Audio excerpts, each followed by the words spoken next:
네, 안녕하십니까 애청자 여러분, 돈 되는 부동산 함주원입니다. 네, 정부에서 대출 규제로 인해서 아파트 거래량이 정말 급감을 했고 지가도 조금씩 계속해서 하락하는 국면에 접어들었습니다. 하지만 반면에 소형주택이죠. 소형주택의 경우는 계속해서 규제 완화를 하고 있습니다. 거래량도 조금씩 상승이 되고 있고 지가도 조금씩 상승이 되는 그런 국면이라고 보시면 될 것 같은데요. 이렇게 거래량과 지가가 상승이 되는 이유가 있겠죠. 가장 큰 이유로 봤을 때는 일시 부동산 대책의 주택수 제외 효과가 가장 크지 않을까 이렇게 생각이 되고 있는데요. 그런데 요번에 정말 소형주택 활성화 방안을 위해서 추가적인 대책 완화가 발표될 것으로 보여지고 있는데요. 이번 주택수 제외 효과와 쌍벽을 이룰 수가 있는 특단의 대책이라고 보시면 될 것 같은데요. 투자자분들에게 세금적으로 봤을 때 정말 큰 이득을 줄 수가 있는 부분이기 때문에 오늘 영상 끝까지 시청하시고 도움받는 투자자분들이 되셨으면 좋겠습니다. 네, 오늘 강의를 보시게 되면 첫 번째로 빌라 살리기에 정말 진심인 서울시와 정부입니다. 역대급 혜택 쏟아진다라고 보시면 될 것 같은데요. 어떤 혜택이 쏟아질지 제가 설명을 해드리도록 하겠고요. 두 번째로 봤을 때 앞으로 신축 품귀 현상이 계속해서 나타날 수밖에 없습니다. 정말 시장 안에서 초비상 사태라고 보시면 될 것 같은데요. 두 번째로 한번 알아보도록 하겠고요. 마지막 세 번째로 정부 서울시 정책 방향성을 파악하는 게 가장 중요하다. 그에 따라서 핵심 포인트 어떻게 되는지 제가 설명을 해드리면서 마무리해 드리도록 하겠습니다.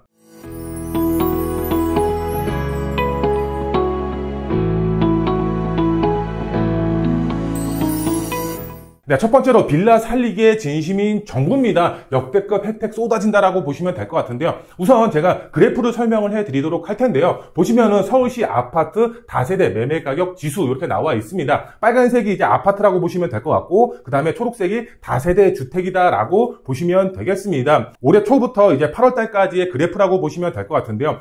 보시면은 아파트 같은 경우도 우상향하다가 요번 이제 6월 달이나 7월 달부터 이제 급상향했다라고 보시면 될 것 같습니다.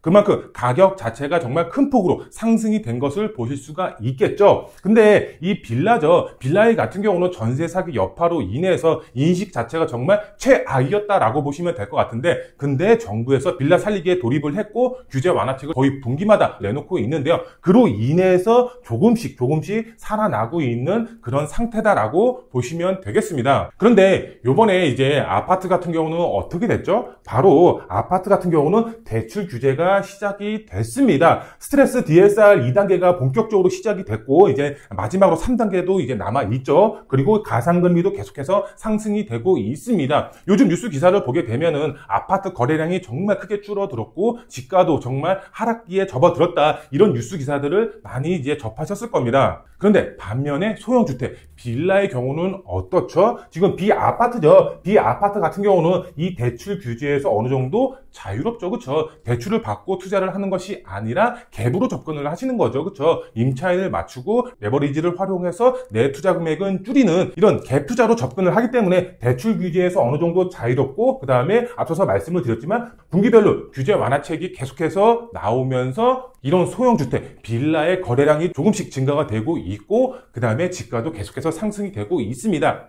하지만 다 오르는 것이 아니겠죠. 재개발 예정지 쪽, 재개발 확정 지역으로서 재개발이 가능 지역 위주로 거래량 및 지가가 상승이 되고 있다. 이렇게 이제 보시면 될 것 같은데요. 그렇기 때문에 투자자분들은 현 시장 상황이 어떻게 흘러가고 있는지 판단을 잘 하셔야 될 것 같은데요. 우선 서울 아파트값 상승 지속, 노도강 집값 오름세 본격화 이렇게 나와 있습니다. 그리고 두 번째로 봤을 때 서울 9월 아파트 거래량 확 줄었다. 집값 꼭지 쳤나 이렇게 나와 있습니다. 이것은 이제 대출 규제죠. 대출 규제로 인해서 9월 아파트 거래량 자체가 정말 크게 줄어들었다. 이렇게 이해를 하시면 될 것 같고, 마지막으로 봤을 때 가을 이사철에도 서울 아파트 거래량 뚝 집값 폭락, 일시적인 조정 이렇게 나와 있습니다. 폭락을 할지 아니면 일시적인 조정일지 어떤 게 더 우세할까 이렇게 이제 이해를 하시면 될 것 같은데, 그만큼 대출 규제로 인해서 아파트 거래량이 줄어들었고 지가가 하락 국면에 접어들었다. 이렇게 이해를 하시면 될 것 같고요. 그 다음에 봤을 때 빌라 관련 보도 자료를 보시면은 아파트값 오르고 대출도 힘들어 매면 받던 빌라 거래 늘어났다. 이런 기사가 나오고 있고요. 그 다음에 서울 빌라 가격 상승률 아파트 앞질렀다. 이렇게 나와 있습니다. 가격 자체로 앞질렀다는 게 아니라 상승률입니다. 상승률로 봤을 때는 아파트를 추월을 했다. 이렇게 이해를 하시면 될 것 같고 서울 빌라의 반격, 재개발 활성화의 강남 이어 강북도 거래량 가격 반등 이렇게 나와 있습니다. 그만큼 빌라의 가격 자체가 계속해서 올라가고 있는 국면에 접어들었다. 그 이유는 어떻게? 바로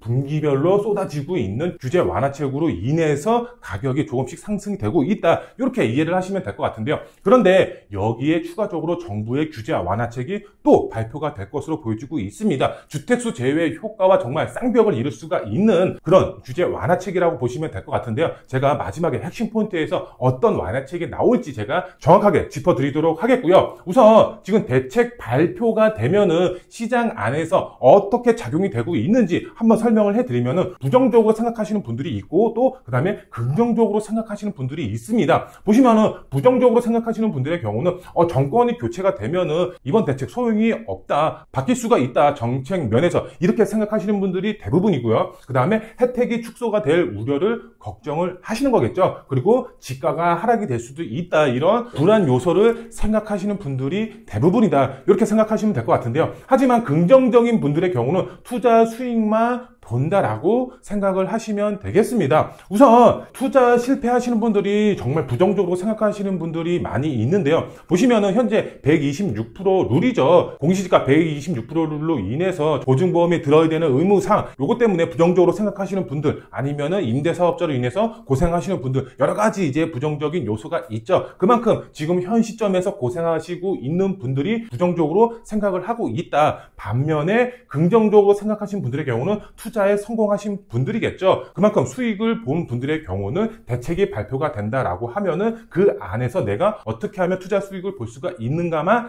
생각을 하고 접근을 하십니다. 하지만 제가 지금 부정적으로 생각을 하든 긍정적으로 생각을 하든 이거 싹 다 필요 없이 정말 이것만 보시고 투자의 방향을 세워라, 이렇게 이제 말씀을 드리고 싶은 게 핵심 포인트였다라고 보시면 될 것 같은데요. 지금 보시면은 비아파트 정상화를 위해서 정부에서 규제 완화책을 계속해서 내놓고 있습니다. 대표적으로 봤을 때 일시 부동산 대책 안에서 빌라 같은 이런 공동주택, 소형주택의 경우는 주택수 제외 효과를 주고 있는 거죠. 이게 가장 큰, 제가 앞서서 이제 지가가 상승이 되고 있다, 거래량이 증가가 되고 있다, 이런 국면으로 접어든 이유가 바로 이 일시 부동산 대책의 주택수 제외 효과가 가장 크지 않을까, 이렇게 이제 생각이 되고 있고요. 두 번째로 봤을 때 보증보험 공시가격 126% 룰에서 허그의 감정평가 126% 룰로 적용할 수가 있게끔 변경을 시켰다라고 보시면 되겠죠. 우선 보증보험 공시가격 126% 룰은 그대로 유지가 되는 거겠죠. 근데 이것에 불만이 있는 분들의 경우는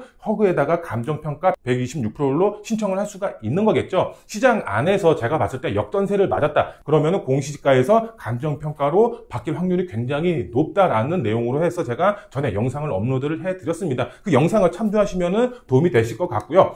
세 번째로 봤을 때 이 88 대책, 요번에 이제 발표가 됐죠. 얼마 전에 청약시 무주택으로 간주를 해주겠다. 그렇죠. 면적과 금액을 맞추면은 내가 빌라를 소유를 하고 있더라도 무주택으로 간주가 되면서 청약시 무주택으로 된다, 이렇게 이해를 하시면 되겠죠. 그리고 정부에서 빌라 무제한 매입하겠다라고 했죠. 11만원 플러스 알파로 매입을 하겠다, 이렇게 발표를 했습니다. 그만큼 수요 자체가 정말 폭등이 될 수가 있는 거겠죠. 일반 민간에서도 빌라를 매입을 하고 그 다음에 정부에서도 빌라를 매입을 한다, 그러면 수요 자체가 정말 크게 발생이 될 수밖에 없겠죠. 그만큼 지가가 상승이 될 수가 있는 요인으로 작용이 될 수가 있다, 이렇게 이제 생각을 하시면 될 것 같고, 그 다음에 마지막으로 봤을 때 주임자 단기 6년 부활이 예정이 되어 있습니다. 기정사실화 됐죠. 그렇죠? 여당과 야당이 합의하에 단기 6년을 만든다라고 하기 때문에 내년 상반기 중에 발표가 되지 않을까, 이렇게 생각이 되고 있습니다. 근데 6년 단기 안에 비과세 특례가 들어간다라는 게 정말 큰 혜택이라고 보시면 되겠습니다. 그렇기 때문에 내 거주주택을 비과세를 받아야 되겠다, 1세대 1주택 다세대주택 비과세 특례죠. 이분들의 경우는 임대사업자 단기 등록해서 비과세 특례를 받으시면 세금적 혜택이 정말 커질 수가 있겠죠. 근데 요거 같은 경우는 현재 시행이 되고 있거나 거의 기정사실화된 내용이라고 보시면 될 것 같고요. 그 다음에 추가적으로 정말 확실한 완화책이 발표가 될 것 같다. 이렇게 이제 말씀을 드렸죠. 제가 보면은 계속되는 빌라 정상화 정책이 계속해서 분기별로 규제 완화책을 내놓고 있습니다. 근데 추가 발표가 이루어질 것으로 보여지고 있는데요. 추가 발표는 제가 뒤에 핵심 포인트에서 제가 상세하게 설명을 해드리도록 하겠고요. 제가 말씀을 드리고 싶은 것은 이겁니다. 망설이면 투자 기회 놓친다라고 보시면 되겠습니다. 지금 내 생각이 부정적이든 아니면 긍정적으로 작용이 되고 있던 요것을 보시고 투자의 방향을 세워야 된다라는 겁니다. 그만큼 세금 혜택도 커지고 주택수에서 제외가 되기 때문에 그만큼 큰 이득을 가져갈 수가 있는 투자 전략이 될 수가 있다. 그 다음에 추가 완화책까지 또 발표가 돼서 그것을 적용을 받는다. 정말 큰 수익을 보실 수가 있겠는데요. 제가 뒤에서 확실하게 설명을 해드리도록 하겠습니다.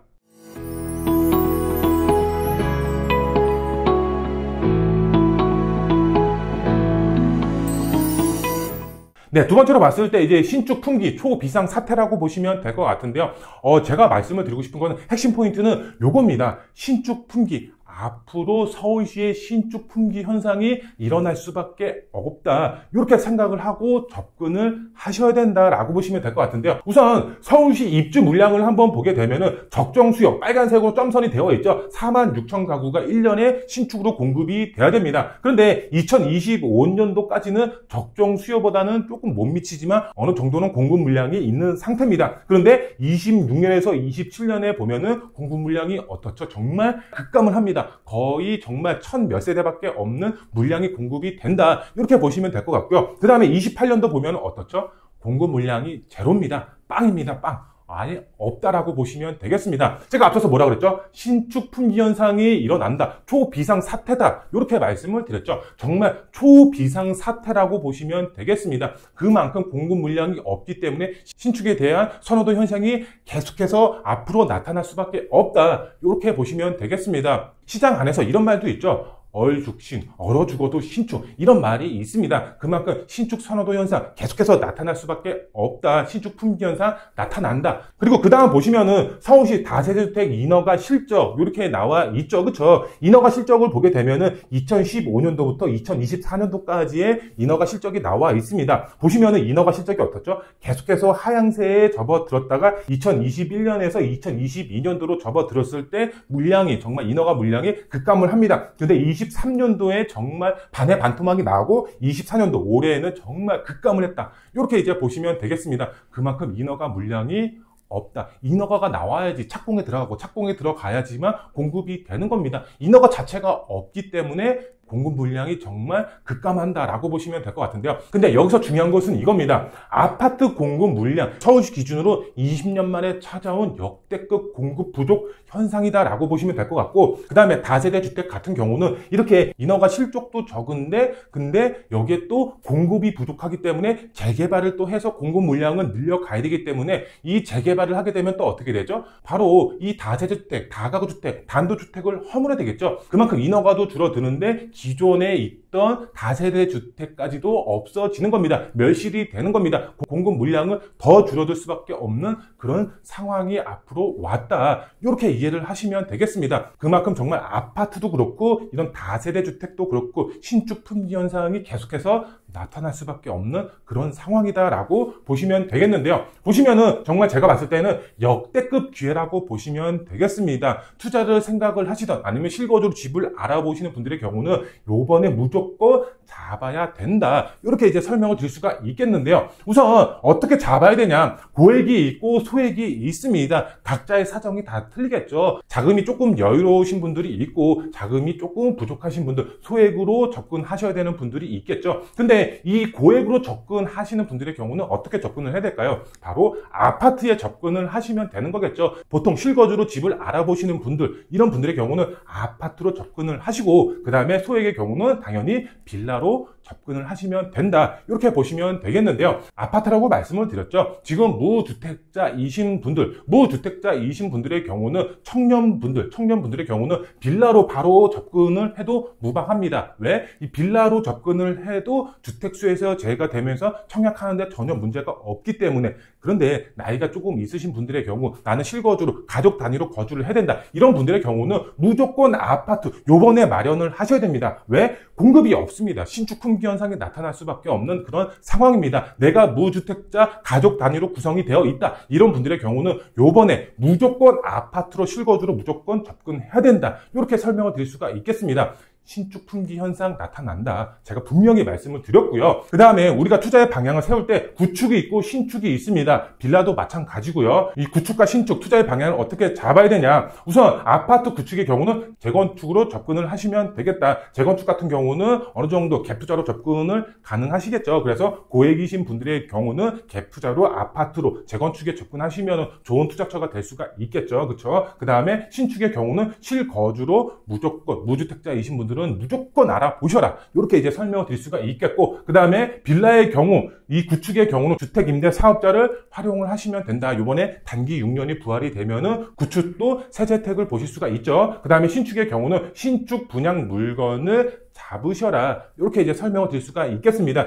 굳이 주택임대 사업자를 활용하지 않더라도 주택수에서 빠질 수가 있겠죠. 24년에서 27년도에 준공이 된 물건에 한해서. 그렇죠? 그렇기 때문에 아파트의 경우는 역대급 상승률이 앞으로 올 수가 있다라는 겁니다. 수요는 앞으로 계속해서 발생이 될 겁니다. 수요가 왜 발생이 될까요? 지금 미국에서 금리 인하를 한다라고 하고 있죠. 제가 볼 때는 0.5%는 조금 무리고 0.25%는 무조건 하지 않을까 이렇게 생각이 되고 있기 때문에 금리 인하가 된다. 근데 공급이 부족하다? 제가 봤을 때는 역대급으로 상승이 될 수가 있는 확률이다라고 보시면 되겠습니다. 지금 대출 규제로 인해서 아파트 가격이 하락이 되고 거래량이 하락이 되고 있어서 무섭다? 제가 볼 때는 전혀 무서워할 필요가 없습니다. 2년, 3년 후에 아파트값 어떻게 되는지 한번 보세요.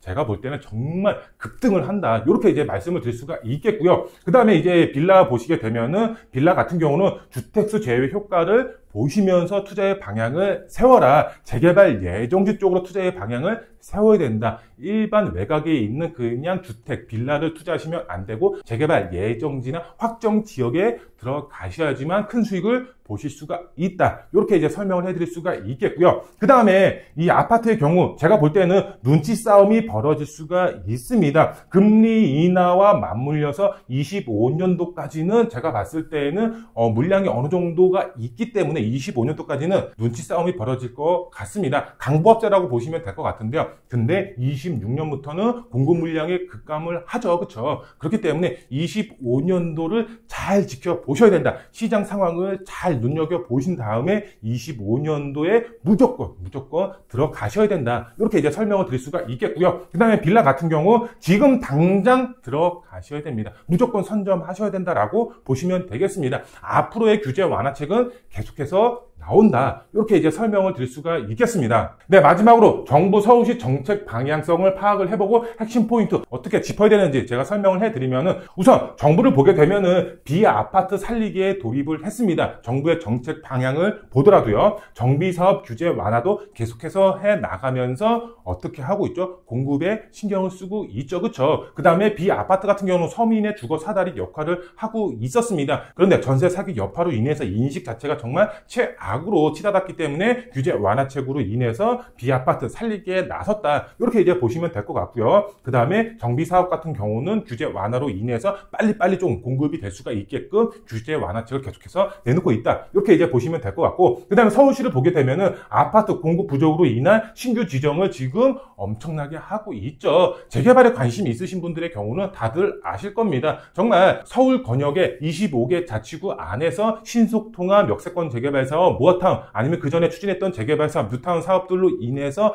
정말 많은 지역들이 재개발로 현재 추진이 되고 있는 그런 상황이다라고 보시면 되겠습니다. 왜 그럴까요? 바로 이겁니다. 핵심은 바로 공급입니다. 공급이 부족하기 때문에, 공급을 빨리 해야 되기 때문에 서민의 주거 사다리 역할을 하고 있는 비아파트 살리려고 하고 있습니다. 공급이 부족하기 때문에 이것이 이제 팩트다라고 보시면 되겠습니다. 그렇기 때문에 우리는 어떻게 투자의 방향을 세워야 된다. 핵심 포인트 제가 짚어드리면, 우선 주택수 제외죠. 주택수 제외 효과 볼 수가 있는 주택을 사셔야 되겠죠. 빌라의 경우는 세금 혜택 보면은 취득세, 보유세, 양도세 모든 세제 혜택을 보실 수가 있겠죠. 그런데 조금씩은 다 틀리죠. 제가 일시 부동산 대책이라든가 아니면 주택수 제외 효과를 보는 그런 상황에 대해서 제가 상세하게 그 전에 영상을 업로드를 해드렸기 때문에 그 영상을 참조하시면은 큰 도움을 받으실 수가 있겠고요. 그 다음에 청약 관련해서도 요번에 규제 완화책을 발표를 했고요. 그 다음에 주택임대사업자 단기 6년 도입이 거의 기정사실화됐다. 이게 바로 주택수 제외 효과를 보실 수가 있다. 이렇게 이제 보시면 될 것 같고요. 그 다음에 정말 중요한 내용이죠. 많은 분들이 궁금해하실 내용, 정부에서 어떤 추가 완화책을 내놓을지 이게 가장 궁금하셨을 텐데요. 보시면은